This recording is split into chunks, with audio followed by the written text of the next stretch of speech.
मेरे प्यारे साथियों, नमस्कार। सुबह के 7 बज चुके हैं और आज है 7 अप्रैल। यूपीएजीटीए के लिए कृषि विज्ञान का 30 बेस्ट क्वेश्चन आप सभी के बीच में लाया हूं और ये क्वेश्चन एग्रीकल्चर के टॉप क्वेश्चन हैं जो आपके एग्ज़ाम में बहुत अच्छा रोल करेंगे आपके सिलेक्शन में। एक छोटे से मोटिवेशन के बाद वीडियो की शुरुआत करेंगे। ये प्यार मोहब्बत आज की सब एक धोखा है, कुछ पढ़ लो साथियों, अभी भी मौका है। अभी भी कुछ नहीं गया है मेरे साथियों, मेरे भाइयों, अभी भी पढ़ लो आप। ये प्यार मोहब्बत आज की सब एक धोखा है, कुछ पढ़ लो साथियों, अभी भी मौका है। अब हम बढ़ते हैं पहले क्वेश्चन की ओर।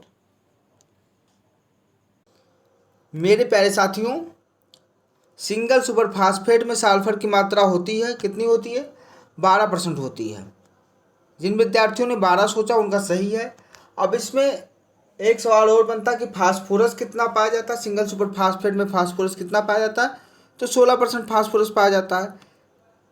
कैल्शियम कितना पाया जाता है? कैल्शियम 19% पाया जाता है। और जिंक की अगर बात करें तो 1% जिंक पाया जाता है। इतना आपको समझ में आ गया होगा। 2 नंबर का क्वेश्चन है, गन्ने में रेटून स्टैटिंग का कारण है, तो इसका क्या प्रमुख कारण है आप सभी बताइए। बिल्कुल, फफूंद इसका प्रमुख कारण है। और ये कब लगता है? गन्ने की पेड़ी की फसल में ये वायरस लगता है। ये वायरस कब लगता है? जब गन्ने की पेड़ी फसल होती तब ये वायरस लगता है। क्वेश्चन नंबर 3 है, जैविक खाद के घटक हैं। तो जैविक खाद के घटक आपका कार्बनिक खादें भी हैं, जो कीटनाशी भी हैं, जो उर्वरक भी है। ये सब जैविक खाद के घटक हैं। यानी विकल्प नंबर डी सही है, उपरोक्त सभी। और जैविक खाद में किसी भी प्रकार का रसायन का प्रयोग नहीं किया जाता है। किसी भी प्रकार के रसायन का प्रयोग बिल्कुल भी नहीं किया जाता, किंचित मात्रा में भी नहीं किया जाता है। क्वेश्चन नंबर 4 है, यूपीएएस 120 एक किस्म है। तो भैया ये अरहर की किस्म है मेरे भाइयों, ये अरहर की किस्म है और ये 120 दिन में तैयार हो जाती है। उत्पादन की बात करें पर हेक्टेयर की तो 16 से 20 कुंटल पर हेक्टेयर उत्पादन करता है। अब बात करेंगे क्वेश्चन नंबर 5 की, और काफ़ी इम्पोर्टेंट क्वेश्चन है।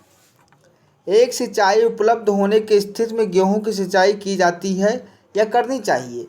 तो भैया जब आपके पास केवल एक सिंचाई उपलब्ध हो, तो जब जड़ बनने लगे तब इसकी सिंचाई की जाती है। यानी 21 दिन में पहली सिंचाई की जाती है। कब की जाती है? 21 दिन में पहली सिंचाई की जाती है। अगर आपके पास 2 सिंचाई उपलब्ध हो तब कब करेंगे? एक तो जड़ बनने की अवस्था में करेंगे और दूसरा फ्लावर बनने की अवस्था में करेंगे। अब बात करते हैं, अगर 3 सिंचाई उपलब्ध है तब कब करेंगे? पहली सिंचाई तो जड़ बनने की अवस्था में करेंगे और दूसरी गांठ बनने की अवस्था में। यानी पौधों में जब गांठें बनने लगती हैं तो उस समय किया जाता है। और तीसरी सिंचाई करेंगे जब पौधों में पुष्प आ जाए, उसके बाद जब आपके दाने में दुग्धावस्था आ जाए तब सिंचाई कर दी जाती है। इतना आपको समझ में आया होगा। क्वेश्चन नंबर 6 है, कौन से प्रदेश में केले का सर्वाधिक पैदावार होती है? तो तमिलनाडु में केले की सर्वाधिक पैदावार होती है। यानी तमिलनाडु की राजधानी क्या है? तमिलनाडु की राजधानी चेन्नई है। और दूसरे नंबर पर कौन सा है? तो गुजरात आता है केले के पैदावार में। सफ़ेद बैगन किस रोग निवारण के लिए उपयोगी है? यानी सफ़ेद बैगन किस रोग के निवारण के लिए उपयोगी है? तो जब मधुमेह की बीमारी होता है तो डॉक्टर सलाह देते हैं सफ़ेद बैगन खाने के लिए। तो विकल्प नंबर ये सही हो जाएगा। अब हम आते हैं क्वेश्चन नंबर 8 की तरफ। मिर्च की बहुवर्षीय प्रजाति है। तो भैया मिर्च की बहुवर्षीय प्रजाति हो जाएगी पूसा सदाबहार। पूसा सदाबहार मिर्च की बहुवर्षीय प्रजाति है और ये लगभग 2 से 3 साल लगातार फल देती है। इसकी विशेष खासियत होती है यही। अगर बात करें पैदावार की तो 15 से 20 कुंटल, यानी 15 से 20 कुंटल प्रति हेक्टेयर सूखा मिर्च का उत्पादन ये कर देता है। अब हम आगे बढ़ते हैं। निम्न क्वेश्चन नंबर 9 है, निम्न में से किसके द्वारा करेले में कड़वापन होता है? बहुत अच्छा क्वेश्चन है मेरे साथियों। विकल्प नंबर डी सही होगा, सी सही होगा। मेमोडिक्रोसिन होता है इसका करेक्ट आंसर। क्या होता है? मेमोडिक्रोसिन होता है करेक्ट आंसर। अब हम आगे बढ़ते हैं और क्वेश्चन नंबर 10 की ओर। नहीं, उससे पहले कुछ इंपॉर्टेंट फैक्ट भी देख लेते हैं। मूली में तीखापन होता है तो किसके कारण होता है? आइसोसाइनेट के कारण होता है। मिर्च में चरपराहिट होता है, कैप्सीन के कारण होता है। प्याज का पीला रंग किसके कारण होता है? प्याज का पीला रंग क्वेरसिटीन के द्वारा होता है। किसके द्वारा होता है? क्वेरसिटीन के द्वारा होता है। और करेला का कड़वापन हमने पहले ही आपको बता दिया है। अब बात करते हैं क्वेश्चन नंबर 10 की। निम्नलिखित में टमाटर की कौन सी किस्म फल नाशपाती के आकार का होता है? बहुत अच्छा क्वेश्चन है। ये सारे विकल्प नहीं होंगे, गलती से थोड़ा टाइप हुआ मैटर लग रहा है हमें। और इसका जो करेक्ट आंसर होगा पंजाब छुहारा किस्म होगा। जो पंजाब छुहारा किस्म होती है वो नाशपाती के आकार की होती है, बिल्कुल। अब हम आगे बढ़ते हैं। गेंदा का प्रति हेक्टेयर बीज दर क्या होता है? गेंदा का प्रति हेक्टेयर बीज दर क्या होता है भैया? तो गेंदा की अगर प्रति हेक्टेयर बीज की दर की बात की जाए तो 2 kg होता है। क्या होता है? 2 kg होता है। अब हम इसके प्रमुख फैक्ट भी देख लेते हैं। मैदानी भागों में इसकी खेती सीधे बीज के द्वारा अक्टूबर माह में की जाती है। और सीधी बुआई के लिए कितना बीज दर लगता है? 2 kg बीज दर लगता है प्रति हेक्टेयर। अगर गेंदा प्रति हेक्टेयर पौधे लगाकर यानी एक नर्सरी तैयार करके बीजों की रोपाई की जाए तो 300 से 400 450 ग्राम बीज दर लगता है। तो ये दोनों क्वेश्चन बन सकता है। इस काफ़ी इंपॉर्टेंट क्वेश्चन है। अब निम्न में से कौन सी ग्लैडियोलस की प्रजाति है? तो ज्वाला है, प्रियदर्शनी है, गजल है या उपरोक्त सभी है? तो भैया उपरोक्त सभी प्रजातियां इसकी हो जाएंगी। क्वेश्चन नंबर 13 की ओर आगे बढ़ते हैं। निम्न में से भिंडी की सबसे प्रमुख गंभीर रोग कौन सा है? तो भैया पीला सिरा मैजेक रोग भिंडी का सबसे गंभीर रोग है। भिंडी का सबसे गंभीर रोग है। इसके बारे में थोड़ा फैक्ट भी जान लेते हैं हम लोग। भैया ये रोग सफ़ेद मक्खी द्वारा फैलता है और यह रोग एक वायरस द्वारा भी होता है। इतना समझ में आया होगा आपको। और पत्ती की नसें पीली पड़ जाती हैं इस रोग में, पौधा बौना हो जाता है यानी छोटा हो जाता है। तो इसके ऐसा प्रमुख लक्षण हैं। अब क्वेश्चन नंबर 13 की ओर आगे बढ़ते हैं। लखनऊ गुणसूत्र में कुल, लखनऊ नहीं होगा यहाँ, गुणसूत्र में कुल प्रोटीन हिस्टोन प्रतिशत होता है।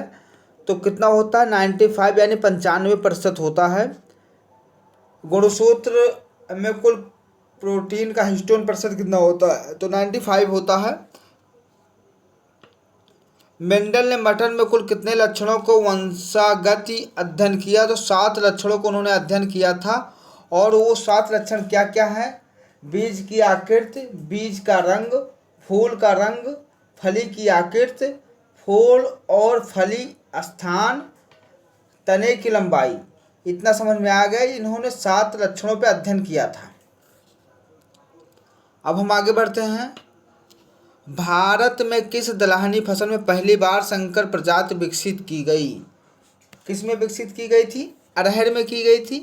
संकर प्रजाति सबसे पहले किस में विकसित की गई थी? भारत में अरहर में की गई थी।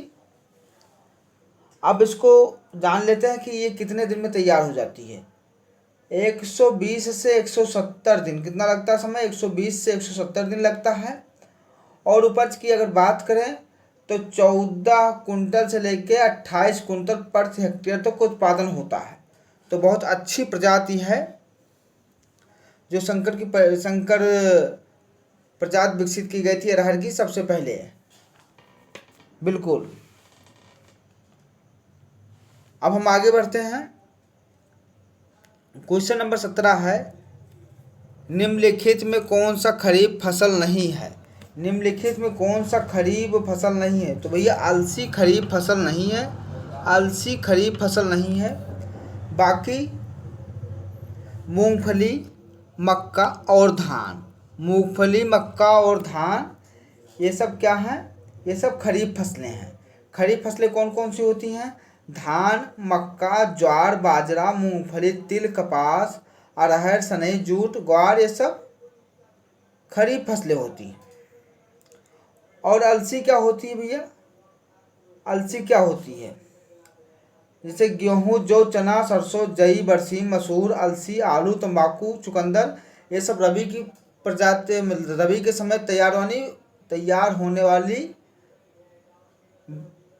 फसलें हैं। अगर जायद में बात करें तो इसमें ककड़ी, खीरा, तरबूज, मूंग, तरोई, ये सब जायद की फसलें हैं।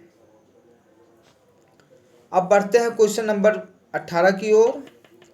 म्यूटेशन नाम किस वैज्ञानिक ने दिया? तो डी वॉरिज ने म्यूटेशन का नाम दिया था। किसने दिया था? डी वॉरिज ने म्यूटेशन का नाम दिया था। यानी आनुवांशिकता में आकस्मिक परिवर्तन जो दृश्य रूप का प्रभावित करते हो तथा जिनका विषयोजन पुनर्योजन द्वारा वर्णन न किया जा सके उन्हें उत्परिवर्तन कहते हैं, यानी म्यूटेशन कहते हैं। ये सारे क्वेश्चन बहुत अच्छे हैं मेरे साथियों। क्रोमो शब्द प्रतिपादित किया था। क्रोमो शब्द प्रतिपादित किया था तो किसने प्रतिपादित किया था मेरे साथियों? आप सभी जल्दी जल्दी बताइए। वर्ल्ड डियर ने 1888 में प्रतिपादित किया था। क्वेश्चन नंबर 20 है आप लोगों के बीच में। आलू की पत्तियों की कटाई की जाती है प्राप्त करने के लिए। तो भैया उच्च गुणवत्ता वाले बीज प्राप्त करने के लिए आलू की पत्तियों की कटाई की जाती है। बिल्कुल। और क्वेश्चनों की संख्या और भी बढ़ेगी। 21 होगा, 22 होगा, 40 क्वेश्चन तक इस श्रृंखला में है। अभी तक अगर आपने UP agriculture student Telegram group नहीं ज्वाइन किया तो ज्वाइन कर लीजिए। और पीडीएफ आपको टेलीग्राम ग्रुप में सबसे पहले मिलेगा। सबसे पहले टेलीग्राम ग्रुप में पीडीएफ मिलेगा, उसके बाद व्हाट्सएप ग्रुप में आपको पीडीएफ दिया जाएगा। बिल्कुल। क्वेश्चन नंबर 21 की ओर हम लोग आगे बढ़ते हैं। क्वेश्चन नंबर 21 आप लोगों के बीच है। एक उन्नत प्रजाति का प्रारंभिक काल कहलाता है। तो क्या कहलाता है? नाभिकीय बीज कहलाता है। क्या कहलाता है मेरे साथियों? नाभिकीय बीज कहलाता है। नाभिकीय बीज क्या होता है? आप सभी बताइए, जल्दी जल्दी बताइए, नाभिकीय बीज क्या होता है? बिल्कुल सही आंसर आप लोग दे रहे हैं। बिल्कुल सही आंसर दे रहे हैं आप लोग। मेरे प्यारे साथियों 22 नंबर का क्वेश्चन बहुत अच्छा क्वेश्चन है। केंद्रीय एगमार्ग प्रयोगशाला कहाँ पे स्थित है? तो ये नागपुर में स्थित है। कहाँ पे स्थित है? नागपुर में स्थित है। और ये बहुत ज़्यादा पूछा जाने वाला क्वेश्चन है। अब बढ़ते हैं क्वेश्चन नंबर 23 की ओर। प्रसार शिक्षा का सिद्धांत है। क्या है प्रसार शिक्षा का सिद्धांत? सुनकर सीखना, देखकर सीखना, पढ़कर सीखना। तो बिल्कुल प्रसार शिक्षा का जो सिद्धांत है वह है करके सीखना। प्रसार शिक्षा बोलता है कि भैया जो भी कार्य करो करके सीखो, देख के नहीं, सुन के नहीं, पढ़ के नहीं, केवल करके सीखो। बिल्कुल ज़बरदस्त क्वेश्चन था। क्वेश्चन नंबर 24 आप यहाँ 24 कर लीजिएगा। प्रसार शिक्षा का लक्ष्य है किसानों की आय में वृद्धि करना। नहीं भैया, प्रसार शिक्षा का ये उद्देश्य नहीं है। फसल की उपज में वृद्धि करना, ये भी इसका उद्देश्य नहीं है। नई फसलों का विस्तार करना, ये भी इसका उद्देश्य नहीं है। वैज्ञानिक दृष्टिकोण की वृद्धि करना, क्या उद्देश्य है भैया इसका मेरे प्यारे साथियों? वैज्ञानिक दृष्टिकोण में वृद्धि करना इसका उद्देश्य है। अब बढ़ते हैं क्वेश्चन नंबर 25 की ओर हम आगे। KGK का फुल फॉर्म क्या होगा? KGK का फुल फॉर्म क्या होगा? किसान ज्ञान केंद्र, कृषि विज्ञान केंद्र, किसान गपशप केंद्र, उपरोक्त में कोई नहीं, यानी चारों विकल्प में कोई नहीं। तो नहीं साथियों, पहला विकल्प सही है, किसान ज्ञान केंद्र। क्या होगा करेक्ट आंसर? किसान ज्ञान केंद्र इसका करेक्ट आंसर हो जाएगा। अब हम आगे बढ़ते हैं। KVK का बृहद स्वरूप है यानी विस्तार रूप क्या है? कृषि विज्ञान क्रांति, कृषि विज्ञान केंद्र, किसान विधित केंद्र या कृषि विवाद केंद्र। तो मेरे साथियों इसका करेक्ट आंसर हो जाएगा कृषि विज्ञान केंद्र। क्या हो जाएगा मेरे साथियों इसका करेक्ट आंसर? कृषि विज्ञान केंद्र। जिन साथियों ने कृषि विज्ञान केंद्र लगाया उनका सबका सही है। क्वेश्चन नंबर 27 है आप लोगों के बीच में। सन 1974 में प्रथम कृषि विज्ञान केंद्र की स्थापना हुई थी। कहाँ पे हुई थी? बिल्कुल डी विकल्प सही होगा, पांडुचेरी में हुई थी। कहाँ पे हुई थी मेरे साथियों? पांडुचेरी में हुई थी। और क्वेश्चन नंबर 28 है, भारतवर्ष में ग्रामीण विकास कार्यक्रमों हेतु दूरदर्शन प्रसारण शुरू हुआ। कब शुरू हुआ? तो इनका करेक्ट आंसर हो जाएगा 1967। मेरे साथियों इसका करेक्ट आंसर क्या हो जाएगा? 1967 इसका करेक्ट आंसर हो जाएगा। कौन सा मसाला भारत के काला सोना के रूप में जाना जाता है? 29 नंबर का क्वेश्चन है मेरे साथियों। तो काली मिर्च को काला सोना के रूप में जाना जाता है। जिन विद्यार्थियों ने काली मिर्च सोचा है उन सभी विद्यार्थियों का क्वेश्चन सही है। मेरे साथियों चैनल को सब्सक्राइब भी कर दीजिए, वीडियो को लाइक भी कर दीजिए, दोस्तों भी शेयर भी कर दीजिए। आज का आखिरी क्वेश्चन है, पूसा सुगंधा 5 सुगंधित किस्म है। तो किसकी किस्म है? आप लोगों को कमेंट बॉक्स में बताना है। और फिर हम कल एक नई सीरीज के साथ उपस्थित रहेंगे। तब तक के लिए जय हिंद, जय भारत, वंदे मातरम। इसका आंसर आप लोग कमेंट बॉक्स में दे दीजिएगा।